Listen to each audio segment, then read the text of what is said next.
L'examen national de fin d'études primaires a débuté ce mardi 1er juillet 2025 sur toute l'étendue du territoire national de la RDC, conformément au calendrier scolaire réaménagé de 2024-2025. Dans la province éducationnelle du Haut-Katanga 1, le go a été donné par le ministre provincial de budget, Jean Dédieu Moulinda Ebondo, représentant du gouverneur de province, à la cérémonie de lancement officiel organisée au complexe scolaire à Nouarit. En présence du secrétaire général intérimaire, Mathieu Mukenge, du ministre provincial de l'Éducation, Georges Kandinga Mulundule et de membres du comité provincial de l'éducation nationale et nouvelle citoyenneté.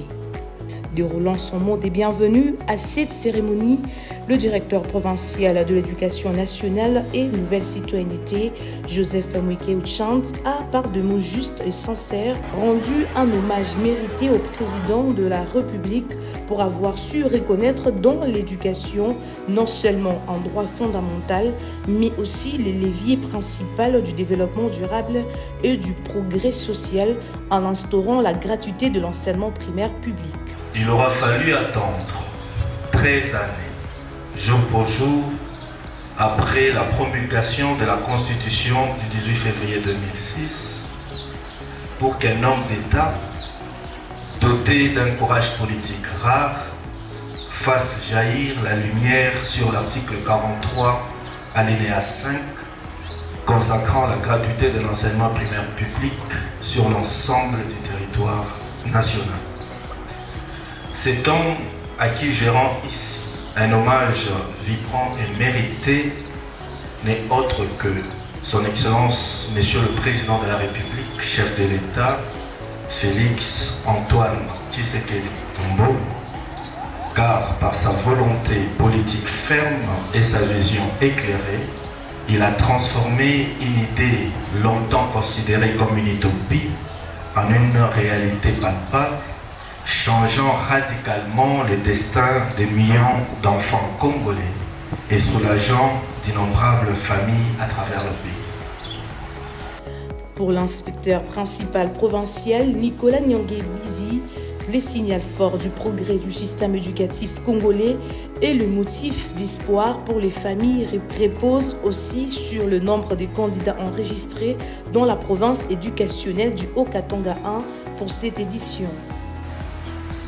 Les finalistes de cette édition 2025, Excellence, Monsieur le Gouverneur, Monsieur le Général, ces finalistes constituent la première cohorte des enfants ayant bénéficié de la gratuité scolaire effective depuis 2019. Pour cette session, notre province compte 158 435 finalistes répartis dans 395 centres d'examen à travers les différentes entités territoriales. C'est un signal fort du progrès de notre système éducatif, un motif d'espoir pour les familles et un appel à une plus grande mobilisation de tous les acteurs. L'indice de parité, comme on peut le constater, est égal à 1. C'est-à-dire 50% de filles et 50% de garçons, qui est le résultat des efforts fournis en province, poussés par l'appel filles et garçons tous à l'école. Au nom de son Excellence, Monsieur le Gouverneur de province, Jacques Aboula Katwe, je lance ainsi les épreuves de la FEP édition 2024-2025. Je vous remercie.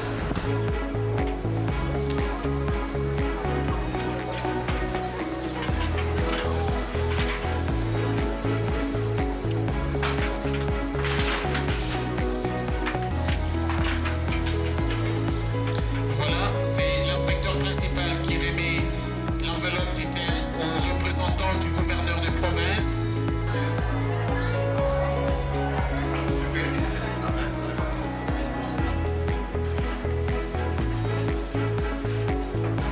Peu avant le lancement officiel, Le secrétaire général Mathieu Mukenge a exhorté les finalistes à croire en leur avenir qui se joue dans la salle de classe et de bien présenter leur examen.